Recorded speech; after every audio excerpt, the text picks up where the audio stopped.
In the last video I took of this car, I was criticized that I did not speak enough, I did not explain anything, just let the car do the talking. Well, that's going to change. Do the windows in your bertone X19 go up and down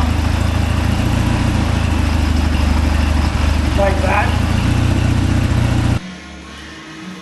Why should you invest in a bertone X19? Why should you invest in this car? These cars represent a significant,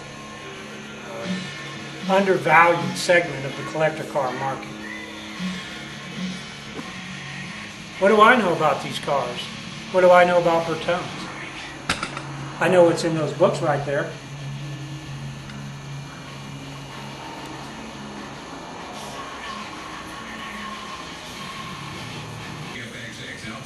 In fact, I've probably forgotten more about what's in those books than most people ever know. But am I some self-appointed expert in X19s because I've had 3 81 Fiat X19s? I don't think so. We'll see. For the money they charged for these cars, for the money they cost, they were the best mid-engine engineered cars ever available in the public. But again, what do I know? I know a little bit about driving. I've been doing it for 35 years, but I did graduate from Russell Racing School Advanced Racing course, and for 10 grand they teach you how to be a race car driver. Well, they never taught me a damn thing. They taught me one thing that I already knew. They said, we don't want you using our clutches to slow the car down. If your sports car experience is about 0 to 60 in less than 3 seconds, you might want to look at something else. But I know a little bit about speed. I'm about to show you. I know a little bit about exotic cars. I know a little bit about everything regarding cars. And I don't always want to go 0 to 60 in 3 seconds. I don't always want to be in a car that's super hot, that I'm worried about the cops chase me. They're everywhere. Sometimes I just like to cruise. That's where these cars shine. Touring, cruising. My first bertone in 1979. Just got my experience on that, and it was a good one. This is one of the 85s that I had on top of a building in San Diego in about 1990. And that's one in a hole in a mountain, my mountain. Ah yes, the Ferrari 308. Kind of a nice car. This car rides just like that car does. How do I know that? Because I drove that quite a few miles. The air conditioner in that car never worked, even after it had been charged. And it was rather underpowered. The speedometer went to 80 miles an hour only. Yet I sold that car over 20 years ago for $65,000. And today I don't know what it's worth. But the point is, look at how much money I had in that car.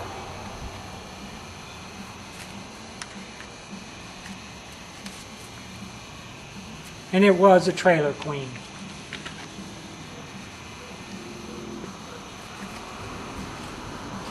Next car I've had experience with is a pre-12 Ferrari Testarossa. I put 3 clutches in that car. I didn't. I had it done. 50,000 miles. 3 clutches. And that's not because I don't know how to drive. That's because the engineering, the flywheel and the clutch were not big enough, or they were not commensurate to the horsepower it produced. It was a nice car, but it was by far a perfect car. And look how much those cars are worth.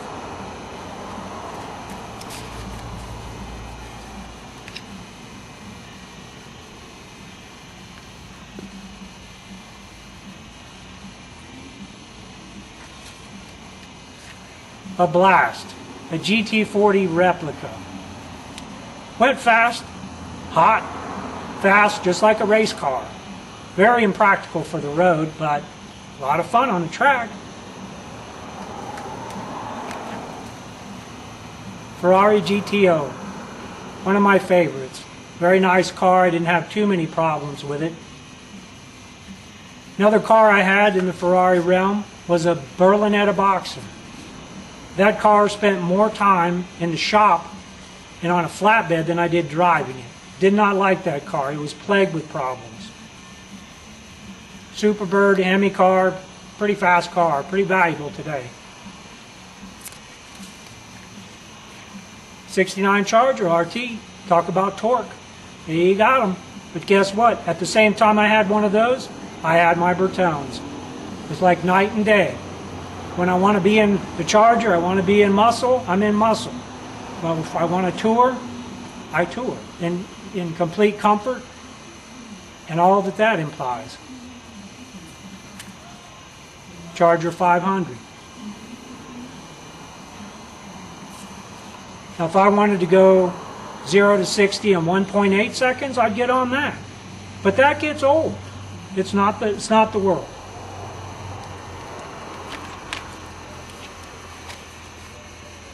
'73 Pantera.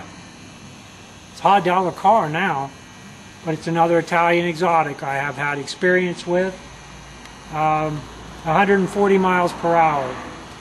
Look, Mom, I can't steer because the front end's off the ground at 140 mile per hour.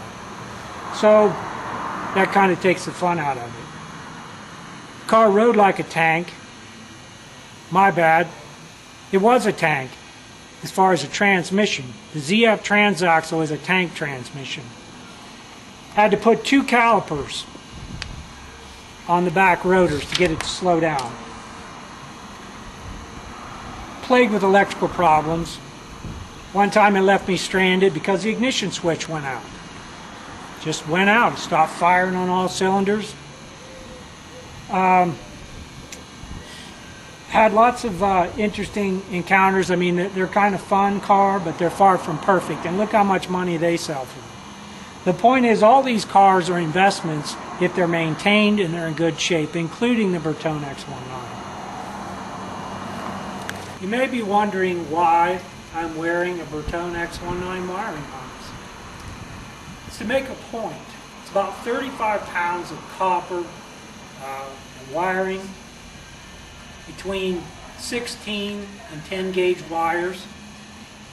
Unlike some of the newer cars that are so expensive nowadays, but how is this salient in what I'm trying to say? Well, one of the reasons these cars are good investments is that they don't have the dissolving and the wiring that just disintegrates over time. It's, for example, your newer Fords or your newer European cars that have these pencil neck wires with just a handful of strands, the very tiny wires. And these wires, sure, you don't need as much of a wire because you have LED lights and less of a load on them. However, these same thin wires, they will be the conduit for the communication of your various modules.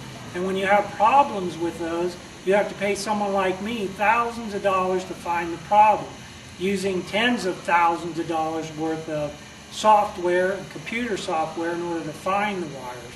But sometimes it comes down to whether you scrap the vehicle or not because you can't find the wiring problem. Or if you can, there's large looms of wire with a lot of small strands, and they're very difficult to repair. That's the point. Exotic car people are going to learn to appreciate these cars by having to pay for them. That is, the ones that are worth having. Because oftentimes they're in such shape that if you would have to pay someone to restore them, you have far more money in them than they're worth. But the thing is that these cars will appreciate the ones that are left that are rust-free, that are mechanically sound. Now the reason this car is here today is because of maintenance. Any exotic car requires maintenance. Some are worse than others. But these cars are quite practical to maintain. They have a non-interference engine. If the timing belt were to ever break, you don't have bent valves. But the point is, if you do the maintenance, change your timing belt when you're supposed to, they'll never break, so you don't have that issue, whether it's a Ferrari, whether it has 1 cam or 4 cams. Guess what I'm trying to say is the days of people having to give away Bertone X19s or the later Fiat X19s are over, okay? The sound cars, the rust-free cars are here to stay, and they don't make them anymore, period. You can make these cars fast. You can make them 0 to 60 in 3-second cars. You pay PBS between 8 and 10 grand, and voila, you've got a super fast car. You could even put a Honda engine in one, but then they become something they were never intended to be. Well, you could do that, but you might not want to do that for an investment grade car. For the final segment of this video, I'm going to show you some of the amenities of the car, the intersanction ergometrics, the things that make the car what it is. We all know about oversteer and understeer. We won't go into that, but this car handles as well as any exotic I've ever owned. If you'd like to see more about this car in action and less talking, you can always Google 1985 Bertone X19 Corsa Flaminia, and you click on all the tabs, you see it on YouTube, and you can read a lot about the ad in an old eBay ad.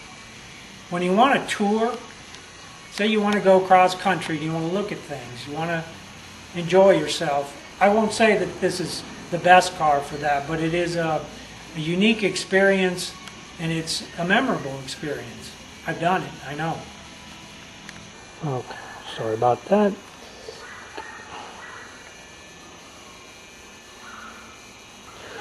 While this example is fully maintained, many are not, and that's something that's an important issue. But let me talk about what's referred to as intersanction ergometrics, which basically means the proximity of all the controls, the driving seat position, the shifter position. If you notice on the floorboard next to the floor mat, to the left of the floor mat, you'll see a place you can put your foot, which is kind of nice when you're cruising. The pedals are close enough that you can do your heel and toe acceleration and braking, similar to a race car. It's just a little bit of fun, adds a little bit of fun if you're using it. It's the detents of the controls on the wipers and the turn signals have a nice smoothness to them. You just become accustomed to the detents on the fan blower switch, the sound the fan makes. It's just part of its ambiance. The seating is very comfortable. This car is designed for people between 4'11" and 5'11", approximately. If you have size 13 shoe, you might want to look somewhere else, because if you have huge feet, the pedal placement is not conducive to that. But you can drive this car in comfort. The AC works well. The heater works well. You can even use both of those with the top off, and you're still comfortable in the car with the top off. You don't blow out of the car. I like that as opposed to convertible. And I don't lose too much money on these cars. Of course, I've done a lot of my own work, but as far as an investment goes, you can do a lot worse than one of these cars.